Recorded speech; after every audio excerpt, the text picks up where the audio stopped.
Hello and welcome to Hot Indonesia, the country's favorite platform for smart talk and debate. I'm Dalton Tanonaka, and we are on location this week in Jakarta's Mega Kuningan district in one of the locations of Union Space, a busy co-working office operation. And we have a real live audience here today. Real live people. We thank everyone for coming. Hopefully you'll have some questions for us. Let's get down to business. Here is this week's H-I Hotlist. Viral virus. Is Indonesia handling China's health emergency adequately? Climate control. Are we doing our part in addressing climate change warnings? And people power, the daily impact of social media. Now, here are my co-hosts each and every week. Sandrina Malakiano, former TV news anchor, now a political marketing consultant and woman of 1,000 headscarves. Oh, wow. At least. Not yet. Yeah, okay. And Santiago Uno, former vice governor of Jakarta, business executive and kimchi lover. I love kimchi. I saw that. Okay, hot topic. And I know how to make them. You know how to make no, it. you said kimchi keeps you young, right? That's what I heard. Well, this living proof. Half Korean. Okay, hot topic number 1, viral virus. It's believed to have originated in a live animal market in the central Chinese city of Wuhan. And since December, nearly 10,000 people around the world have been confirmed with the coronavirus. More than 200 people have died, all in China. Major events were canceled, non-essential travel banned, Wuhan and other Chinese cities virtually locked down. Some airports, including here in Indonesia, have banned flights to and from Wuhan. Heat scanners, the body heat scanners have been pulled out from storage. People are scared. Yeah, and it happens during the busiest time of the year for Chinese because of the Chinese New Year. And if I'm not mistaken, almost 250 million people plus would travel around this period of time between the Chinese New Year and the 2 weeks holiday following the Chinese New Year.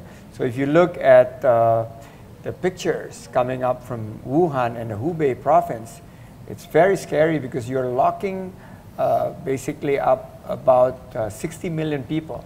Yeah. Imagine you lock down a school. It's quite tough. Now it's locking up an entire province. So no public transportation. Right. Ongoing. So it's major event, and I think our prayers, our thoughts are with the people in Hubei province, and I think this is something that we need to make sure that the public is well aware of what's going on, and this is where I guess social media can play a big part to inform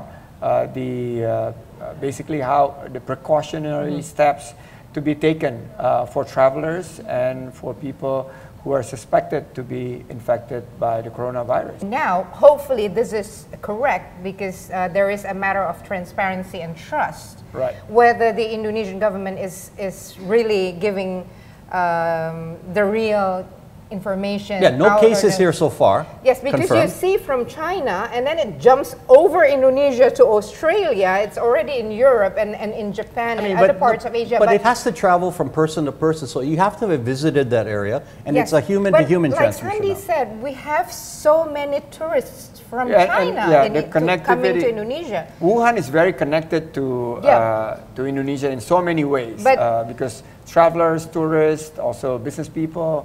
And we need to really make sure, and this is typical Indonesia, you don't really have to debate and be divided on the issues whether we should close our borders and not accept the Chinese tourists. But don't forget, Sandy, in 2005 we had the avian flu. The SARS before that. The SARS and before that. But we had a very strong minister of health at that time who fought for Indonesia, who fought against the WHO, who was like covering up where the samples of the viruses were taken.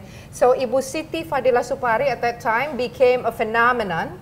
And she even made a book. She wrote a book, The World Has to Change. It's time for the world to change. Yeah, but Indonesia still had the largest number of deaths from bird flu at that time, 130. But we managed to make a lot of changes with global impact in terms of transparency. Okay, have we learned from that? Are we doing enough right now? Hopefully, knowing that in Indonesia, so far, there has not been any confirmed cases. We've banned flights to and from Wuhan. That's one step. That's right. Hopefully, it's going to remain that way. Now it depends on Dr. Terawan. Would he be able to do his job properly? But what I believe is that Indonesia and the Asian communities should make this, like the European Union, they have this organization in terms of how to deal with such issues. ASEAN should have that. Indonesia should be the pioneer and be a leader. I think you can have the government saying this and bodies and what it comes down to individual practice too. We can help ourselves. Yeah. I mean, everybody in the audience and us wash your hands. Yes. Cover when you're and coughing. Even masks not necessarily are the best protection, but it's one protection. Yeah. It's more important for me, someone who's sick, to wear a mask than me trying to prevent getting it. You know what I mean? If you're coughing, someone's coughing, cover up. Or cover your mouth. And it can go through your eyes though. That's a problem. They say now, so the symptoms, in case people have questions, you have fever. coughing, fever, a sore throat, dry sore throat. It's a difficulty in flu. breathing. It's a flu virus, and it's hard to tell what it is. But if you have a question, go check. Yeah, don't hide it. And not just temperature screening, but making sure, because we have not seen a virus as deadly as this one.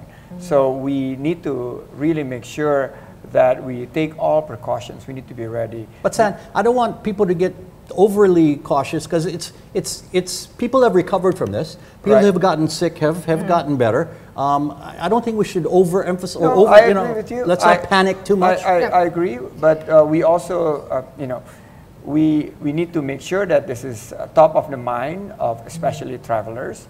To make sure that they understand what are the standard operating procedures and making sure that they could mitigate the Better risk. to be safe than sorry. Yeah, no, I agree. To err on the side of caution. It's curable, and when you're dealing with viruses, it goes back to your immune system. Yeah. So that's, I think, the best precaution. That's why older people and people who are sick already are more susceptible to this. So people who live under the poverty line, they're more susceptible. So one last point, I think the health authorities, pretty much like what we experienced in 2005, set up a task force to basically take the lead and making sure public is Have we done that yet?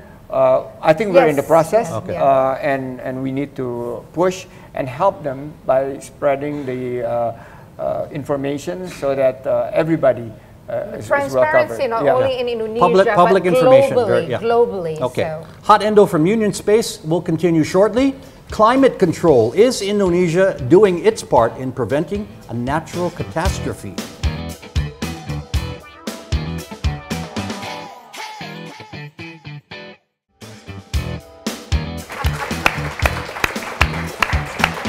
You're watching Hot Indonesia on location in Mega Kuningan with Sandrina, Sandy, and me. Here's hot topic number 2, climate control. The United Nations says climate change is the defining issue of our time and that we are at a defining moment. Climate change is caused by the rise in emissions of greenhouse gases, causing a rise in global temperatures. And that results in melting glaciers, rising sea levels, along with irregular weather patterns. Swedish teenage activist Greta Thunberg said at the recent Davos forum that calls to seriously fight the problem were completely ignored. Now, she cited scientific projections that 8 years is the window to reduce the burning of fossil fuels to keep temperatures at a sustainable level. The world has a problem if she's correct, and science is backing her up. Indonesia, of course, such a threat should be taken seriously by Indonesia. Now, Indonesia is number 5 on the list of polluters of carbon emissions in the world, and the matter is not being taken seriously enough. Like, Indonesia has been flying under the radar. People pay their attention more towards the United States, on Trump saying that the U.S. is backing out from the Paris Agreement, but Indonesia is number 5, and we have rainforests being chopped down, and we still continue using coal, and the mining is ongoing in Indonesia. And Indonesia, as you say, we are sinking. It's a threat because we're an archipelago. Jakarta is going underwater if we don't. With so many people depending their lives from agriculture, fishery, and they live in coastal areas. So yes, it's an emergency state actually right now. But you know, the problem is, and surveys have been taken, Indonesians also lead the world in non-believers. Yes. I mean, I read that. According to a major survey last year, it found that 18% of Indonesians are non-believers of climate change. And, do you believe? Number two is Saudi Arabia at 16%, and the U.S. was third at 13%. We could take a straw poll here. Yeah, well, how many believe in climate change? That we have a problem. Yes. We don't have a problem. They all. Yeah. Well, they are here agreeing. because they're maybe a little more educated about the problem. But Sandy, let me ask you this. If it's a political problem, did you and Papa Bowl raise this as a policy platform in your last election? This is really on top of our agenda.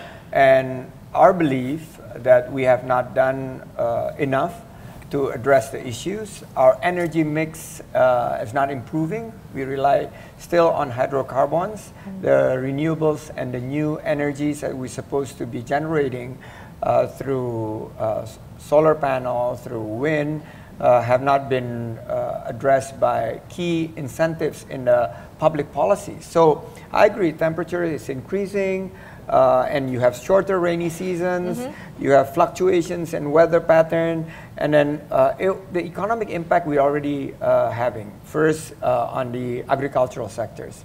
You have harvest that's not really optimal, and overall GDP will drop because of this inefficiencies, how we deal with the issue. So in my opinion, we need to use this 8 years, as Greta said, to basically pull up the, I guess, monumental task of... She says treat it like an emergency, treat it like a crisis. That's why it's not being taken, it's not being seen as an emergency situation, because if we go on such a pace, then it will run out. It's not going to be even. Temperatures will rise, and that causes the problem. Yes, we have, like in Indonesia, renewable resources, like Sandy said, the wind, the solar, and hydro, geothermal. It's an abundance in Indonesia. Biomass. What we don't get is that why it's not being used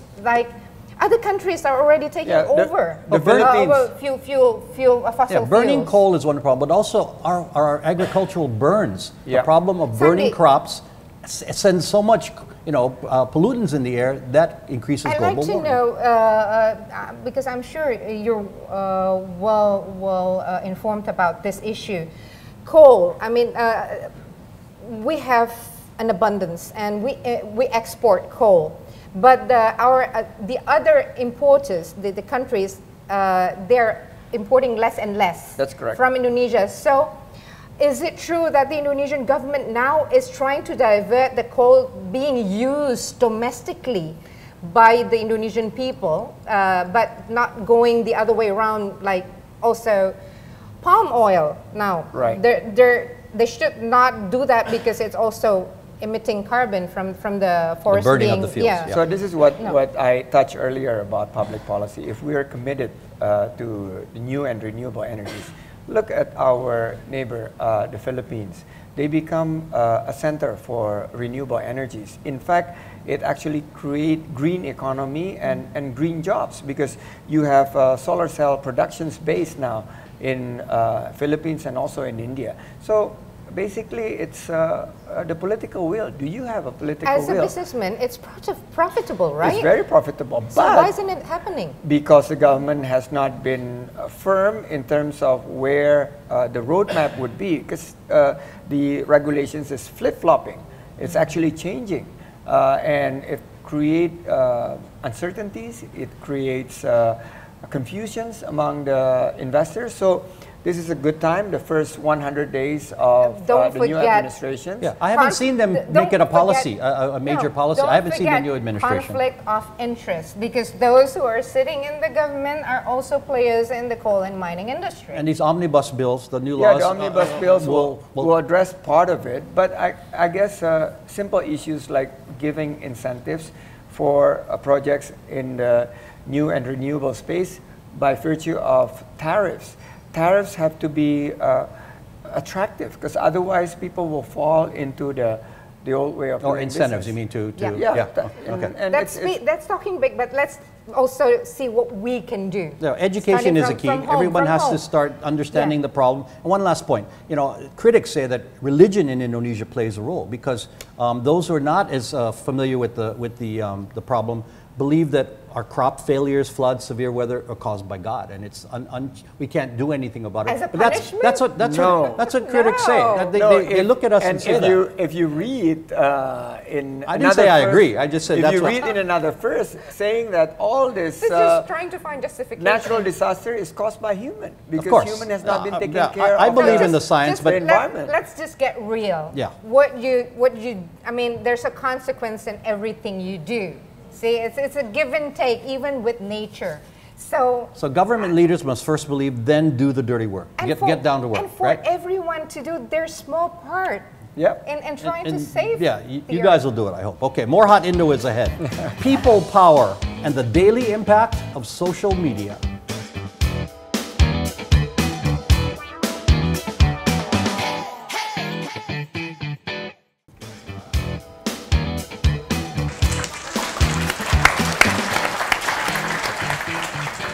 You're watching Hot Indonesia from Jakarta. Here is hot topic number 3, people power, which is another way to describe social media. The internet has connected people in doing business, sharing content, and simply communicating. Indonesia's 150 million internet users spend an average 3 hours and 26 minutes logging into social media every day. I'm sure we do a lot more. The top 3 platforms are YouTube, WhatsApp, and Facebook. Now, back in 2001, if you remember, texting, the simple process of texting, helped bring down the Philippine president at the time. So we are in Indonesia, to me, here's my phrase, a social media nation armed with weapons of mass instruction. Thank you. For mass instruction. Yeah. I can't imagine how Indonesia would be if in 1998, during the beginning of the reform era, the social media was like today. What would have happened, do you think? How different would it be? A lot faster. Oh, really? Changes would happen a lot faster, but we've seen that How did word get around globally. then? How did the word get around then? SMSs? Oh, you still had text, right? Yeah. But now, it could work both ways, positive and negative. Look what Greta is doing, right? Yep. In no time, it became a global action towards climate change. In 75 weeks now, with the school strike going on and on throughout the world. And about this also, the coronavirus, the spread of information was like within But there's also a spread of misinformation, which is a problem. Yes. Yeah, okay. And that's, so you have to be smart. About you have hoaxes. to be smart. Well, you I want to have read make sure. some research, which is very, very interesting. It's taking my job. She's usually the numbers person. Because you have not come up with any research. University of California study found that bad weather increased the number of negative posts for users in that city by 1%. But here, the catch. Each of the negative posts triggered 30% more negative posts by people in cities with good weather. So bad news is actually causing other ripple effect to the entire nations. However, happy posts had a stronger influence. So you need to use social media to spread happy posts, because it is actually inspired 1.75 more happy posts. Yeah. See? We used to say Don't worry, be happy. Good news is actually travel faster than bad news. Yeah. No news is good news. No? We used to say that. No news means good news. Now bad news is considered good news for people in the news or broadcasting world. How different would our world be today? You talked about 98. How different we'd be if we didn't have smartphones and Yep. social media. Okay, now getting feedback from our viewers as we like is a benefit or an important benefit of social media. This comment was posted on our Indonesia channel Instagram page. Amazing program, big dreams can come for everyone. That was from Siepi in Jakarta. Well, thank you, Thank Siepi, you. and may your dreams come true. Another Amen. Instagram Amen. post came from Agus Tiarini. Sandy is a new leader, new inspiration, and a new role model for the millennial generation. And others, I'd say. Yes, yes, he is, Agus. Millennial Cronaz. Okay. Okay, now for some live audience feedback, which we like.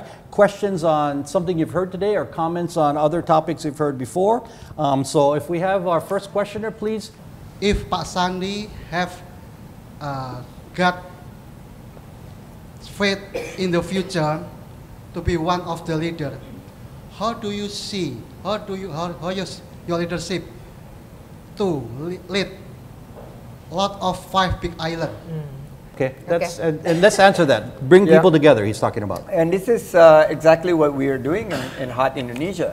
We bring people together by making sure that the core belief of our country, which is Pancasila as a foundation, and Bhinneka Tunggal Ika, that we are actually united in diversity. And that should be the central theme of every leadership going to the future. I want to ask about Indonesia channel, because you talk about the Indonesia channel.